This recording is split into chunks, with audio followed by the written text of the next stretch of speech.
What's going on, you guys? This is Chris Rukov for another Sunday warm-up video. We continue from the last week as usual. Please give Please give this content a thumbs up and subscribe. A lot of the viewers are not subscribers. I'm just laughing because I screwed up that intro so many times. So yeah, please fix that. Help me grow the channel. If you have any questions, leave it down below or on the contacts that are down below. And enjoy the video, guys. And I wrote in my notes, it's okay to say I don't know what to do. So keep that in mind in the future. You don't need to know everything in this life. Not even in poker. In general, no one forces you to know everything. Okay, ace king, turn check for deception.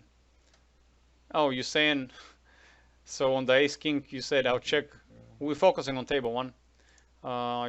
You said I'll check the turn for deception, and I wrote it's 2 cents, 5 cents, bro, not $25, $50. Okay, just keep that in mind. You're not playing with Tom Dwan.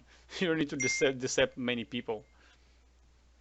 You know what I mean? Okay. You watch too much televised poker. It's 2 5 cents. You're not playing with Phil Ivey. You're playing with some schmucks that play on their phone. Deception, you can decept only people who know what's going on. He doesn't know what the fuck's going on, bro. He's playing on his phone while waiting for the bus. You know what I mean? Yeah. So just bet it when you have it. Okay. Yeah. You keep in mind you're playing 5 NL, not 5,000 NL. Okay. Yeah. Again, I see difference. Like here, you're betting like half pot. Sometimes you're betting 3/4 of a pot. It seems like a gap in knowledge. How do we make the correct sizing? Oh, we just leave a win. We make money from that limit. Oh, I continue for the ace king hand in my notes. We make money from that limit because people tend to call more often than not because they bet when we check to them. So those limits, people are not so aggressive. So we're not gonna make money from checking for deception and I'll check so he can bet. They are not generally, again, they're not very aggressive. So we make money from the fact that they call more often when we bet. So when you do have a hand, please go ahead and take their money. Make it easy for them to give you their money. We have ace 10. So here you thought of folding. Yeah. Right. Let's return. Here you thought, see? Here you went to fast fold. And then you went to call. And I wrote in my notes, you thought of folding that hand and I thought of 3-betting it. Ace 10 for me from the button is a perfect candidate to 3-bet. Maybe not against this guy. I mean, I have mixed feelings because he has a short stack, but maybe it's not a bad idea because if I lose, I'm not going to lose a lot of money.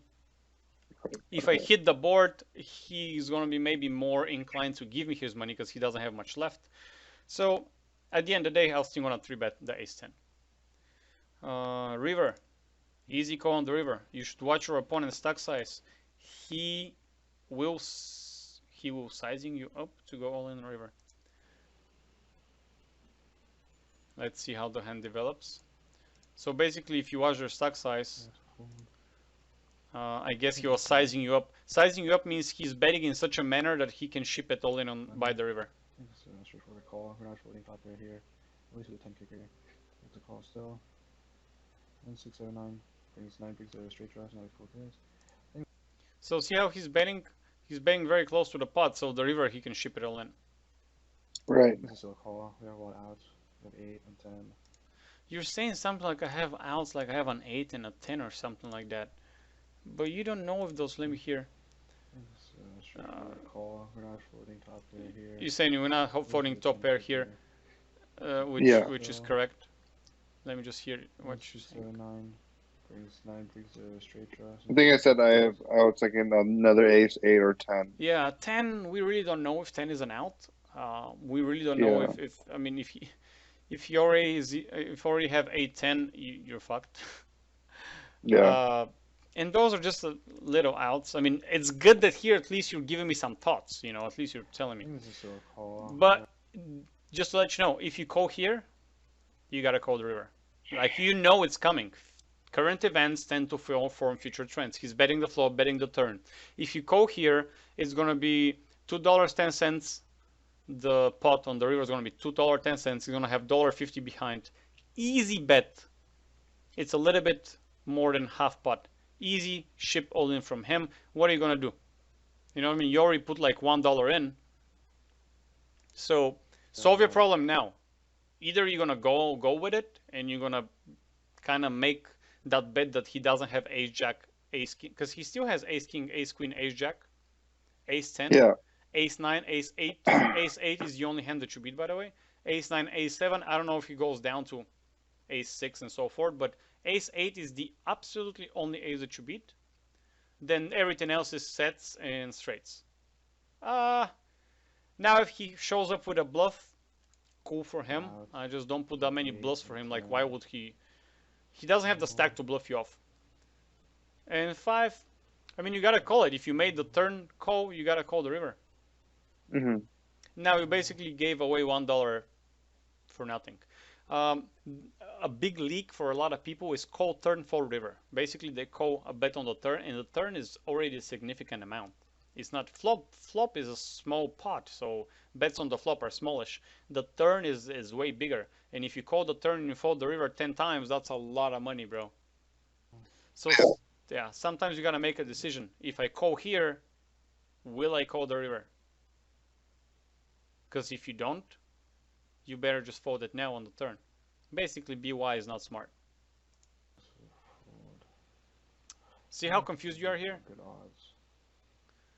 But it's an easy call. I mean, okay, he showed up with some shitty hand, but for the most part, I think you're beat. But it's an easy call because you already played the hand. Called. You Right. basically had to wait.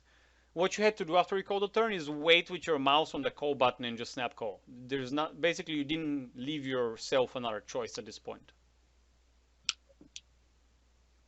I mean, if a club, 8 of clubs came, then sure, because it's the worst card in the deck. Then sure, Yeah, fold yeah. it. But other than that, you have no room for folding there anymore. He gives you a good price. Your opponent's tax side who size you on the river. Okay, yeah, that's it. And then we got Raise it up. King Jack.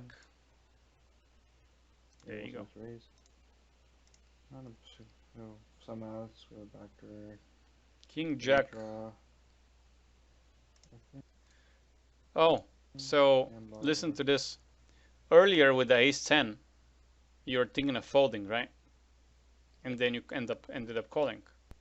Say again? Sorry. I'm saying from the button last hand you had ace 10, and Yeah. the cutoff, who has wider range than middle position, the cutoff opens and you are thinking to fold ace 10, but now the middle position opens, which has a stronger range, and you snap call with King Jack.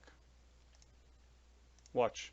He opens and you don't even give it a second thought. Snap call. No, somehow let's go back to Yeah, that makes sense. So he folds and you automatically boom.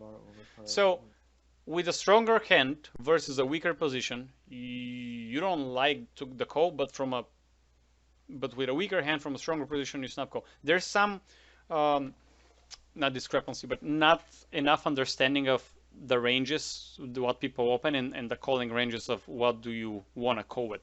So it's a good thing that you make that mistake, because if I don't find this mistake, you're going to keep doing it. You know what I mean? Mm-hmm. Yeah. So yeah, I just want to bring your attention to that. And what I wrote, so instantly call with King Jack from the button versus middle position, but with ace 10 from the button again versus the cutoff, you were thinking of folding. I write why, but obviously you're lacking there's some holes into the theory.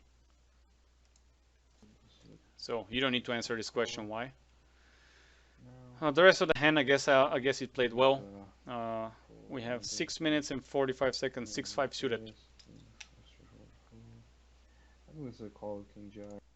Okay. Alright guys, thank you for watching this content. If you like it, give it a thumbs up and subscribe.